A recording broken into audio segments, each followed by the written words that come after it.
guys, welcome back to my channel. This is, as you can tell, a different type of video. If you're new here, I am Maddie. I am a final year student, psychology student in Exeter. I'm going to do a Q&A today inspired by Life of Sophia. So I'm going to just get straight into it. My first question: what inspired me to pursue psychology? I had a really good psychology teacher at A-level. I loved the class, and my mum works in the mental health industry, so I was kind of always surrounded by that. And yeah, in psychology A-level, I just loved it. I loved learning about, I think my teacher was really good as well at doing everything for different learning styles, and I wasn't necessarily always the strongest student, but I feel like in A-level I really learned how to study for me. So I found it a really entertaining class and I performed well in it. Of all the career paths I wanted to, or thought I might want to take, psychology was quite viable for all of them, even if it wasn't directly about that. So I felt like it was a way of kind of chasing what I was passionate about at that point, while also not narrowing my focus too much for if I wanted to do something else in the future. And then later on, as it developed, I got really interested in neurodiversity, specifically in women, like ADHD, autism, Tourette's, dyslexia, all of that, because it's not really studied in women. And I think that's my passion more for psychology came in university. So I'm glad I pursued it, definitely. Second question is, how do you balance YouTube and third year university? I will say, I mean, if you do subscribe to me, you'll see I kind of go through phases of posting, and sometimes I'll post twice a week for 3 weeks and everyone's like, whoa, she's consistent. That's just because I feel like at uni your schedule changes so much and it's so hard to predict, and your workload changes so much. So I didn't really post anything last term because I was so busy, I was so overwhelmed, I had so much work to do. And then in third term, I've this point I've reached a bit of a lull where I only have one module I'm actively doing, and then we're waiting for the dissertation, because in psychology you have to do a study, so you have this kind of weird little period where you don't really have that much to do beyond obviously studying and stuff like that. So in answer to that question, it's hard to balance it. I don't think having a schedule works. I don't think you can say I'm going to post once a week for this amount of time, because also, same as when you're at home, sometimes you just don't do anything in a week. No one wants to watch a video if you just sat watching Netflix for a whole day. For me, I don't personally have any specific schedule about when I'm going to post. What is my fondest childhood memory? Oh my god, this is such a cute question. I have so many. I'm trying to think. I have one memory that's coming to my mind is my sister hurt her leg a couple years ago. So it's not childhood, I was probably about 16, 17. But she hurt her leg and it snowed, and I think it was during COVID time as well. And because of the way her leg was, she had a spatial frame on it, she couldn't go outside into the snow, whereas we all could. And she was so upset. She was miserable, because we love snow in my family. I mean, who doesn't love snow? But yeah. And I went outside and she was so mad. She was like, oh, you're going outside, what are you doing? And I got a bucket and filled it up with snowballs, and I brought it back inside. And the way that our house is, we sat on a windowsill and then had the window open and aimed the snowballs at the tree. And then because our hands then got freezing, my mum then came in and gave us both these massive hot chocolates with whipped cream and marshmallows and everything. That's the memory, but it's not really a childhood memory, but that is the memory that's coming to mind. I'm sure there's so many others. I have so many about my Irish family, visiting them and the chaos that ensues. like random moments with my brother and stuff. Genuinely, I'm really bad specifically at like having specific memories, but I will say just like childhood, oh, I wish in the words of Sophia, I am constantly trying to get myself back to the state of mind of my childhood. I was very lucky with my childhood. This has made me so emotional. Thank you so much for asking this question. It's making me miss my family. This one, do you believe we're destined to meet people? Oh my god, I changed my mind on this one so much. I don't know that we're destined. I very much believe that people are in your life for a purpose. Like, you know that phrase where it's like, people are either in your life for a reason, a season, or a lifetime. I think that's so true. I think you learn something from every single person you interact with. I don't know whether you're destined. I think, I don't know.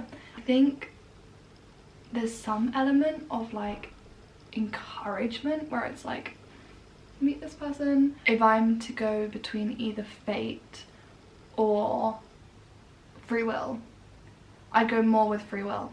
But I do think there's some they're kind of put in our general direction for a reason, and whether we meet them or not and whether we learn that lesson or not is up to us. I will say I'm grateful for every single person I've met in my life because they have taught me something, good or bad. Like, you wouldn't be who you are at this point you're watching this, or at the point I am here, without every single person. Like, they did shape you. These are very deep questions. I'm very impressed with you guys. What's the biggest obstacle in your life? I've got to say mental health for me. I have suffered from anxiety for a while, for a large majority of my life, kind of teenagehood onwards. And that has made a lot of things a lot harder than they would have been otherwise. It's made making friends harder, coming to uni harder, exams, all of that. I think uni has really made me have to confront it a lot more, because although I have like a really good security blanket in my home and like with my friends, when you're at uni you're in your own space a lot of the time, and you have to get yourself to lectures, you have to cook yourself food, you really have to like confront it, otherwise it's going to completely consume you, which I'm not by any means saying for people that are struggling, and all of that is hard, like I completely understand. But I think there was a point where I was suddenly like, I need to stop thinking about what hasn't changed for me and realize what has, and start seeing victories as smaller things. I think that made a massive difference for me. The fact I've come to uni, like even when I was bawling and wanting to come home, wanting to drop out, I was having to remind myself, okay, but you've come, you've done it, like you never thought you'd do that. Or like getting out and making the bed, oh wow, I made the bed today. I think trying to reframe into a positive mindset, which is so hard because literally, speaking as a psychologist, you form neural pathways. If you go through a really terrible time in your life, and obviously things are very negative, your brain does not help you, because your brain goes, okay, this is the neural pathway we're forming, and it means that you're just always like ready to go down that point of view. So it takes some real conscious effort to be like, no, I'm gonna like see this positively. Wow, like you don't realize, I think, as you're going through, until it's like 3 years on, and I'm like, the change in me from like a little first year fresher to who I am sitting on this bed now, like a month away from finishing uni. I'm so proud, again, for the good and the bad. It's been an experience, it's been a journey, but I would say, yeah, I've had to overcome that, and I'm still overcoming it, definitely. And I think I always will for the rest of my life. I think that's just who I am. I'm always going to have that element to me, just as I have other qualities, and it's just something else that makes me who I am, I guess. What do I value most? Definitely my family time, and that includes my animals as well. I would put family before anything. If everything else in my life is terrible but my family's good, I'm good. If you had all the money in the world, what would be your style? Okay, I actually love this question, because genuinely I think it would be the opposite. I think I would change all the time. Sometimes I'll have like a slick back bun, like off the shoulder, and I'm like all sophisticated and stuff like that. Or then loungewear, like clean girl. And then I watched Mean Girls the other day, and Janice's style. I was like, oh, if I could pull that off. So I think if I had all the money in the world, I would choose a new style like every week. What is my Enneagram type? Oh my gosh, hang on. I am an ISFJT. Whatever that means. So I'm introverted, I'm turbulent, I tactic over judging. I don't really know what that means. Should we see who others are? I actually don't know what all the things stand for. Oh, Queen Elizabeth II was one. Aretha Franklin, Vin Diesel, Kate Middleton, Anne Hathaway. But yeah, that is mine. I think from what I've seen, that's quite accurate. My go-to coffee shop order is a decaf latte, mainly. I've gone fully like decaf on coffee now. For some reason my stomach cannot tolerate it. Weirdly, it can tolerate caffeine in tea.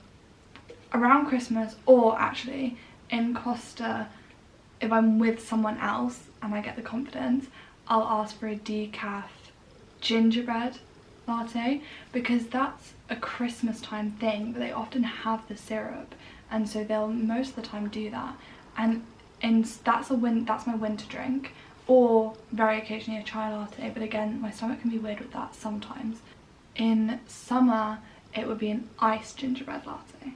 That's my order. I love it so much, just haven't had enough. I really want to get into some other syrups though. Like my sister's really into hazelnut, and I know people like caramel and stuff like that. That would make life easier, because it's always really embarrassing when someone doesn't like want to give me the gingerbread and they're like, that's a Christmas one, and I'm like, I'm sorry, like I've got it before, I get it in summer. Also in summer from Costa, the mango and passion fruit ice cooler is a great one. Final question is, I really want to start a YouTube channel, but I'm scared. Any tips? I was too. Very scared. I thought about it for years before I did it, because I was so terrified of what other people thought. And then I'm trying to think, I think I started it when I went to uni, because I was like, like these people don't know me anyway, so if they just know me immediately as someone who does this. And honestly, like, I'm not gonna sit here and pretend it doesn't still worry me sometimes. Like, I'm pretty sure my flatmates all know, but I don't actively talk about it with them except from Evie. And there is occasions when I find out people have found it and I'm like, oh, that's so, more just because I feel like seen, like I'm being perceived, like I don't like that. But I know for a fact, like my family in Ireland watch it. If you're watching this, guys, hi, love you, miss you. But yeah, and I think like for me the pros just outweighed the cons. Like, I was like, it's such a nice hobby way to like document my life, especially since I said like I kind of forget things, and I'm quite a creative person, so kind of taking aesthetic videos and that sort of thing. And I'm a very chatty introvert, so I love talking, but I don't always get the chance to do it that much. If they see it, it's just another view you're getting on the video, which is a good thing. I think every time I'd heard of anyone like posting, it's the same with like TikTok, posting on TikTok or on YouTube, my first reaction was always like, oh my god, that's so cool. Regardless of like actually like who they were as a person, I was like, that's so brave, that's so cool. I wish that was me. And I'm like, if that's what I was thinking, that's probably what most other people think too. And then if they don't, like, regardless of what you do, there's always going to be people that think negatively, but you have the power to choose whether that's going to stop you or not. And I was like, I don't want it to stop me. And imagine you didn't do that because of other people. You're the only constant in your life. You're the person you have to live with for your whole life. You do have the power to control who is in your life, and you wouldn't want to be friends with someone or like care about the opinion of someone who is that negative.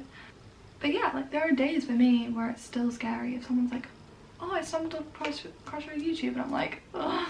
Or they're like, oh my god, I saw your like video on TikTok. Sometimes like my friends will like my TikTok, and I'm like, oh. I've been recently re-inspired by Life of Sophia. If you don't watch her, she's got some great vlogs, and her passion and positivity towards the whole thing and like gratitude has always been so inspiring to me. And I was like, why not? Like, I'm grateful I can do it. I'm grateful that like I've got this account and I've got however many subscribers I have, and that I have an outlet. Yeah, I don't even know if I answered the question there, but that's it for today's video, guys. I had fun filming that. I hope you had fun listening.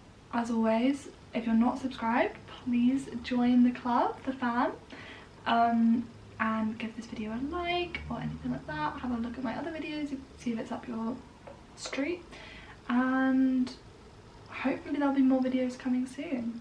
But thank you guys for spending a little time with me today.